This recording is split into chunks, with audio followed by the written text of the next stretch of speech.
Hello दोस्तों, स्वागत है आपका G7 के official YouTube channel tally plus में, जिसमें हम आपको आपके बिजनेस ग्रोथ से रिलेटेड टैली के एडवांस फीचर्स के बारे में बताते हैं।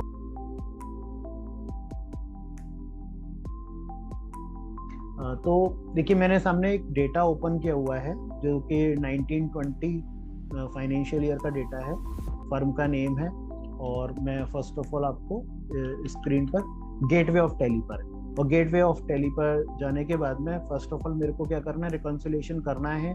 तो सबसे पहले कहाँ जाना पड़ेगा, स्टैट्यूटरी डिस्प्ले में जाना पड़ेगा। तो जहाँ पे स्टैट्यूटरी डिस्प्ले जाते हैं उसके लिए मेरे डिस्प्ले, और इसके बाद में जीएसटी रिपोर्ट, एंड इसके बाद में यहाँ पे मेरे को नजर आ रहे हैं GSTR 1, 2 एंड 3 भी, क्योंकि हमें रिकॉन्सिलिएशन GSTR 2 मतलब अपने परचेज के बिल्स का रिकॉन्सिलिएशन करना है। So that we have to click on GSTR 2। पहले मैं आपको बता दूं, आपने अगर स्टेप्स याद ना हो तो मैं स्टेप्स बता दूं। गेटवे ऑफ टैली पे जाने के बाद में सबसे पहले आपको डिस्प्ले पे जाना होगा। डिस्प्ले पे जाने के बाद में आपको GST रिपोर्ट्स में जाना होगा, एंड देन उसके बाद में कहाँ जाना होगा, GSTR 2 में आना होगा। अब GSTR 2 में आने के बाद में सबसे पहला काम होना चाहिए कि मेरे को किस पीरियड का रिकॉन्सिलिएशन करना है। ठीक है, तो क्योंकि मेरे सामने जब भी रिकॉन्सिलिएशन करना होगा तो एक पीरियड डिफाइन करना पड़ेगा। तो मैंने एक पीरियड डिफाइन कर दिया। फॉर एग्जांपल मेरे को जो रिकॉन्सिलिएशन करना है मार्च 20 मंथ का करना है। ठीक है, मेरे को सबसे पहले जब भी रिकॉन्सिलिएशन स्टार्ट करें तो मेरे को एक चीज को ध्यान रखना है कि जो मेरे इनवॉइसेस का मिसमैच है ये 0 होना चाहिए, क्योंकि अगर यहाँ पे मिसमैच आ रहा है तो आप रिकॉन्सिलिएशन पर प्रोसेस मत करिए जब तक कि आपके रिकॉन्सिलिएशन ये मिसमैच 0 ना हो जाए। क्यों? क्योंकि जो आपकी तरफ से फीडिंग की गई है वो ही कहीं ना कहीं गलत है। तो पहले आपको ये चीज चेक कर लीजिएगा जब भी आप रिकॉन्सिलिएशन पर मूव करें। इसके बाद में ऊपर आपको दिखाई दे रहा होगा Alt-O। मैं अगर आपको दिखा पा रहा हूँ, मेरा कर्सर मूव कर रहा है इस जगह पर, तो देखिएगा यहाँ पे Alt-O इंपोर्ट पर मेरे को प्रेस करना है, और यहाँ पे ऑप्शन आ रहा है लोड JSON फाइल।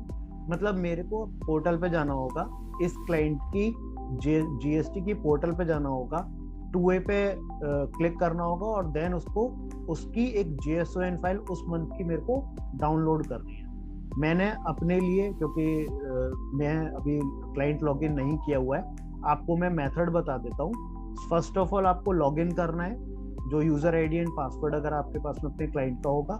देन उसके बाद में आपको कहाँ जाना है, 2A रिकॉन्सिलिएशन मतलब पीरियड सेलेक्ट करना है। पीरियड सेलेक्ट करने के बाद में फाइनेंशियल सेलेक्ट करने के बाद में आपको 2A में जाना है, और 2A में JSON फाइल का ऑप्शन आएगा, JSON फाइल डाउनलोड करने का। आप उस पर क्लिक करेंगे। जैसे ही आप उस पर क्लिक करते हैं तो वो आपको 20 मिनट्स का टाइम देगा। आफ्टर 20 मिनट्स आपको वो फाइल अवेलेबल हो जाएगी और वो आप डाउनलोड कर सकते हैं। मैंने अपने लिए ये फाइल पहले से डाउनलोड कर रखी क्योंकि मेरे को आपको ये डिस्प्ले करनी है। देन इसके बाद में मेरे को लोड JSON फाइल पे क्लिक करना है, और उस फाइल का मेरे को पाथ बताना है कि वो फाइल मेरी किस जगह अवेलेबल है। तो वो फाइल मैंने अपनी E ड्राइव में यहाँ पे ये रिटर्न्स 19 के नाम से मैंने डाली हुई है। जैसे ही मैंने इस पर क्लिक करा और इसे एंटर किया तो देखिएगा यहाँ पे मेरे सामने आ रही है कि फाइल का नेम क्या है, JSON है, GST नंबर ये आ रहा है, और मेरे को ये भी शो कर रहा है किस पीरियड के, मार्च 2020 का है।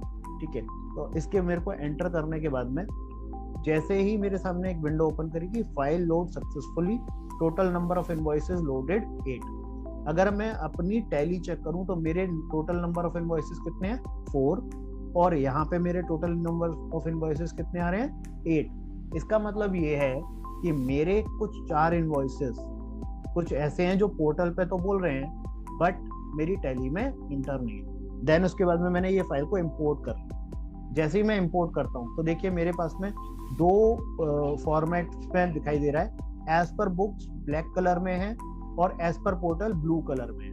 ठीक है, एक चीज का ध्यान रखिएगा, जैसे ही आप एस्केप की प्रेस करेंगे ये डेटा सेव नहीं रहेगा, आपको ये सेव करके रखना पड़ेगा अगर आपको सेव करना चाहते हैं। ठीक है, अब मैं आपको पहले एक चीज बता दूं, नॉर्मली हम लोग एक्सेल शीट तैयार करते हैं। इसके लिए एक्सेल शीट जो तैयार करते हैं तो आप एक्सेल शीट में भी इस डेटा को ले सकते हैं। बस आपको यहाँ पे क्लिक करना होगा, एंटर करने के बाद में आपको देखिए दिखा रहा है कि आपकी कौन कौन से बिल्स आपके मैच कर रहे हैं, कौन से बिल आपके मैच नहीं कर रहे हैं, तो वो आपको डेटा शो कर रहा है यहाँ पे। और आप इसको क्या कर सकते हैं, एक्सपोर्ट कर सकते हैं। एक्सपोर्ट करने के लिए आप करंट में जाके जो एक्सेल में या किसी भी फॉर्मेट में आप चाहें तो ले सकते हैं। मैं आपको दिखा देता हूँ, फॉर्मेट्स काफी सारे हैं। आप जो, क्योंकि हमारे को एक्सेल में एडिटेबल होता है, इजीली हम एडिट कर सकते हैं, तो हम एक्सेल फॉर्मेट में ले लेते हैं। और इसको मैंने एक्सपोर्ट कर दिया, सेंड कर दिया, देन सेंड।